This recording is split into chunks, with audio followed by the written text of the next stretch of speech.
thank you for taking the time to hear me tonight. We're going to be talking about sensAI 3.0 release. It's really exciting to be including the Crosslink NX device into the sensAI stack and supporting that with a new IP here and some demos and reference designs that are being added as well. So just reviewing the trend, the continuation of movement of data from cloud processing into the local device, workloads that are better suited to be executed on the local device next to the sensor are making that transition from cloud-based systems to next to the sensor on the edge. And a lot of requirements are driving that from latency to security to privacy, bandwidth limitation, many reasons why you would run an AI workload locally within a device instead of in the cloud. And yeah, so a lot of these workloads are moving to the edge for the reasons given here. And ABI research is saying by 2024, 60% of all cloud, all computing or all edge devices would have some AI workloads running within them. So the word edge is very wide, and edge can mean an autonomous car, which requires some AI, actually lots of AI, but that's a lot of power and a lot of performance is needed to make sure that they can do pattern recognition at the speeds that a car moves in. And all the way on the left-hand side there is a occupancy detector for home automation, and for that, really the performance and the power needs are minimal. 1 GOP and 50 milliwatt would be able to do that. And in the middle are security cameras, which expand a big variety from doorbells or even smaller cameras that sit around the house and take a picture when a person is smiling or something like that, to a smart city camera that looks at traffic and predicts patterns and or applies some AI workload to that. And so Lattice performance is in the middle to the left. So really within the smart home security today, we can service that. And we definitely go down to the devices all the way at the end at 1 GOP, 1 milliwatt range of power consumption. So today we are introducing the Crosslink NX device into the Lattice sensAI stack. The range of these devices are from about 50 to 200 milliwatt. Really the 40K device is out and available publicly. And so that device would have an accelerator IP in the second layer there that's called the CNN Plus accelerator. It's another handcrafted accelerator to run capabilities within the device, run AI capabilities within the device. Also, the neural network compiler has been upgraded to allow you to target designs for the CNN accelerator, the CNN Plus accelerator IP for the Crosslink NX device. And we've added some demos and reference designs. The most notable is the demo for the Crosslink NX device itself, and that is around object counting. And so it's a very widely used AI use case. So we wanted to start with that, and we will start adding more use cases as we go throughout this year.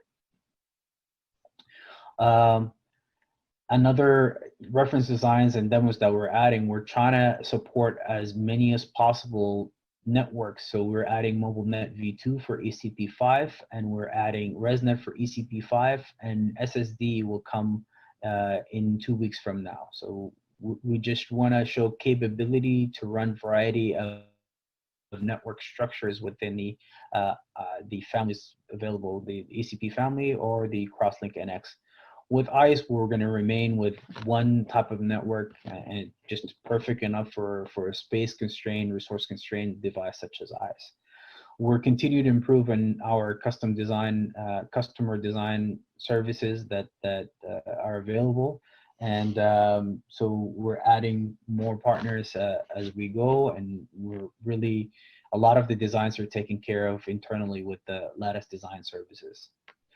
So a few upgrades to the stack here, and from a power performance graph, the Crosslink NX sits right around the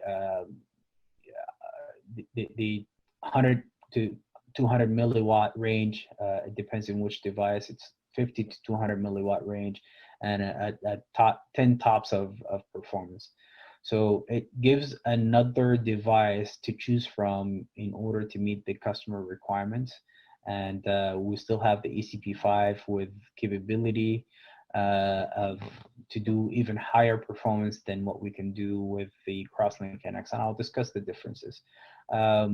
It's becoming clearer and clearer that the availability of Lattice FPGAs, or the use of Lattice FPGAs, are very similar to how FPGAs are used in the cloud, where they already CPUs exist and GPUs exist within a cloud server, but it makes sense to add an FPGA due to the flexibility of pre-processing and post-processing, and ability to run multiple workloads, and the programmability of the fabric itself. So I see that as in embedded world and embedded systems, FPGA is a parallel to that of an FPGA being used in the cloud. The design methodology remains the same for the new released object counting reference design around Crosslink NX. You will see a neural network model based on the new CNN plus IP, a training data set, a training script. And the way to think about this is the training and the compiler world is the software world, and the compiler is really the interface between the software world and the hardware world, our FPGA.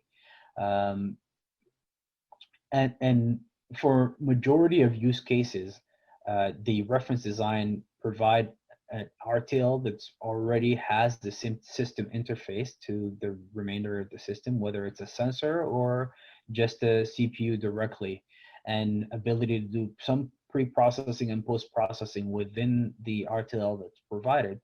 So designers can be software engineers who are familiar with the software world, and they can go deal with Caffe or TensorFlow and then output a trained model into the compiler to kind of bridge the gap between the software world and the FPGA world.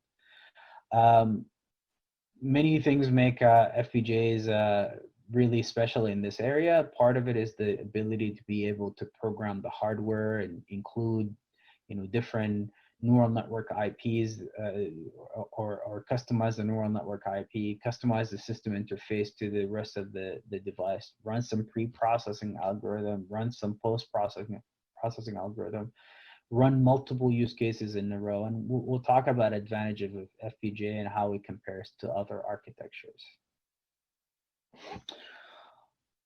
The compiler has been enhanced to add the capability to analyze and simulate and compile the CNN plus IP specifically for the Crosslink NX device. Now let's shift a little bit. I want to make sure that we're communicating clearly to you what applications to go after. And now in my mind, I really understand where the value of our FPGA when it comes to AI workloads. And here are the applications that I want you to go look at and talk to your customers about. So for IS-40 type of scenarios, you're going to start on the left-hand side. These are the ultra-low power human presence detection, just detecting whether there is a person or not, and then turning on the rest of the system to do additional processing. Then device control. So an IS-40 Ultra Plus can do human-to-machine interfacing through gesture, or human-to-machine interfacing through key phrase. And especially with COVID-19, the applications where people don't want to touch a system, and especially in public, becomes a kind of critical. Like one customer we have, it has a displays that sit in lobbies in different buildings, and they don't want people touching the display, so they want people to interface to it through gestures. So one example there quickly, just around COVID and the capabilities that are possible there. Anyways, object detection. So within, now we're talking about a Crosslink NX class type of application, ability to detect multiple objects and count them and track them. And finally, object identification, not just track an object, identify the difference between two similar objects. And so these are the applications that I want you to be looking at and considering, and anything that's similar to that. So from toys, robotics, to smart home appliances, to cameras, to home appliances for identification of objects. And I'll give you a little bit more examples. So for the human presence detection, we definitely have a significant traction in the laptop and peripherals around the laptop areas for doing always on human presence detection, then user attention tracking, and then ability to understand if there's somebody behind the user and do shoulder surfing and alerting them, and for privacy reasons, and then for security reasons, understand where the laptop is located at, and drive security policies that enable a richer user experience. So we're definitely bringing a value proposition to the client world to have all of these run in the background at very low power without engagement of the SoC, which as soon as you turn it on, you start seeing a significant amount of power draw. You know, I will take that use cases and apply it to anything that can take advantage of such a use case to lower power consumption, for example, vending machines, ATMs, any kiosk, any display that in approach and intent to use comes alive and turns on and allows the user to interact with it in more richer way, and saves the overall power consumption for the company. So this is running on ICE40 Ultra Plus, about 3-meter detection. The resolution, input resolution to the neural network is 128 by 128 by 3. That's really the main thing that's driving that 3-meter distance. So this is the first example. Second one, key phrase, about 5-meter, also on ICE40 Ultra Plus, and is targeted for remote controls, smart appliances, home control, light switches, and automotive. Runs at 800 microwatts for voice activity detection. Once the voice activity detection it happens, a 7 milliwatt trigger cause it to go up to higher frame rate or capability in order to make sure that the keyword that was said matches the one that was trained for. Very similar is the gesture detection, and I would say about 0.5 meter away from the IR image sensor, which connected to the ICE40 Ultra Plus and runs at 5 frames per second.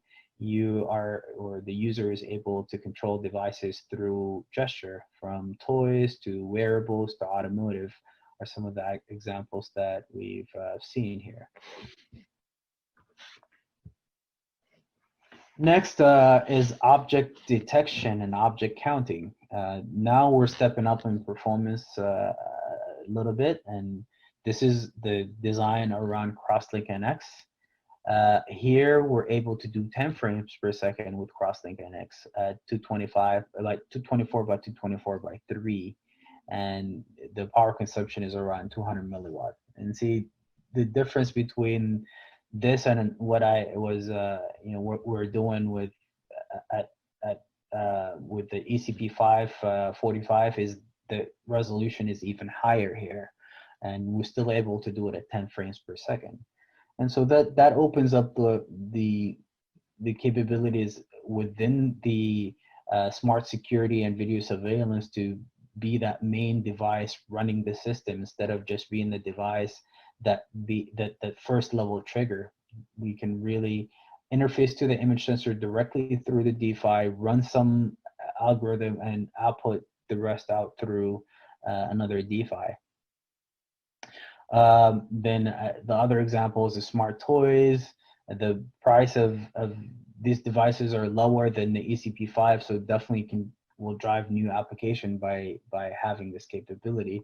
And I would list also there that smart appliances and detection of presence of a person, or detection of the type of food in the fridge or in the microwave. Is there a person next to a hot surface? Do I need to turn a fan on? Things like that are all possible by using such a design. And within that same device, we can do more than just detection, but identify what are the objects that are in the field of view of a camera. And here, some of the examples is toys and the coffee maker that we've talked about previously. So some wide variety of use cases. Capabilities have been enhanced with the addition of Crosslink NX. I want to go focus on showing you how, for example, in client computing laptops, we've been successful. So all these four use cases run on an IS-40 Ultra Plus. They're run in sequence. So the device in very low power, running human presence detection, 1 milliwatt. And it errors on the side of detecting a person, it would trigger, or detecting anything that looks like a person, it would trigger. At that point, we'll go to a higher power mode and we'll start looking, is this person intending to use a machine or not? And if they are intending to use it, then we turn the system on, or allow the power manager to turn the system on. If they're not, allow the system to turn itself off and go to a lower power mode. Also, these three now are running in series while the person is in front of the computer. Is there anybody shoulder surfing behind the main user? Has the user moved from a private to a public location, or are they in a public location, or are they in a private location? And drive some security policies around that. Here you're driving some privacy warnings because of shoulder surfing. So you can see all these use cases are being handled by a single IS-40 Ultra Plus running in serial manner at high performance. And so in summary, this is the value proposition of FPGA, and it's clear why we win, where we win, like client computing. Ultra low power is number one, being able to run at low as 1 milliwatt. Ability to run scalable performance to handle multiple use cases. So ability to run multiple use cases is very important. I gave you the laptop use case. There are other end products that probably will benefit from exactly the same reason. So ability in a robot to detect a person, then ability to recognize who the person, then ability to recognize sounds that the person makes, and then ability to recognize gestures that the person makes. So all of those combined together creates a solution that if you try to have another system do it, it wouldn't work exactly the same. I talked about flexibility in computation resources. So not just neural networks or not just AI, machine learning algorithm, but you can do pre and post process. One more thing to point out is it's the ever-changing machine learning world. It requires a flexible programmable architecture that can kind of adjust along with that.